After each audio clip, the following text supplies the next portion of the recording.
కార్తీక మాసంలో వెజ్ తినే వాళ్ళకి ఇది సూపర్ రెసిపీ, అరటికాయ కోఫ్తా కర్రీ.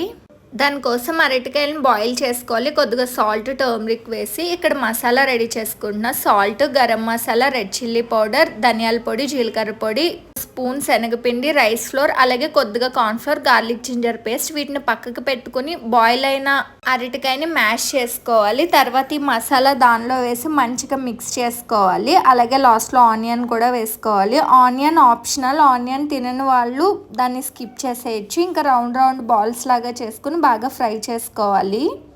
వీటిని స్నాక్స్ లాగా కూడా తినేసేయచ్చు టమాటో సాస్ వేసుకుని. ఇంకా వీటిని పక్కకు పెట్టేసుకోవాలి. ఇంకా ఆనియన్ పేస్ట్ చేసుకున్నాను. కొద్దిగా ఆయిల్లో ఆవాలు, జీలకర్ర, అలాగే ఆనియన్ పేస్ట్, కొద్దిగా salt, turmeric, garlic ginger paste కూడా వేసి బాగా ఫ్రై చేసుకున్నాను. తర్వాత టమాటో ప్యూరీ కూడా వేసుకున్నాను.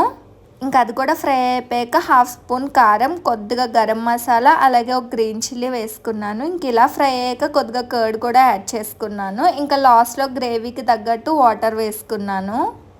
ఆ గ్రేవీ బాయిల్ అయ్యేటప్పుడు ఈ కోఫ్తా బాల్స్ దానిలో వేసుకుని ఆయిల్ పైకి వచ్చే వరకు కుక్ చేసుకుంటే అయిపోయిద్ది. అంతే. ఈ వీడియో నచ్చితే లైక్ చేయండి, సబ్స్క్రైబ్ చేయండి. Thank you for watching.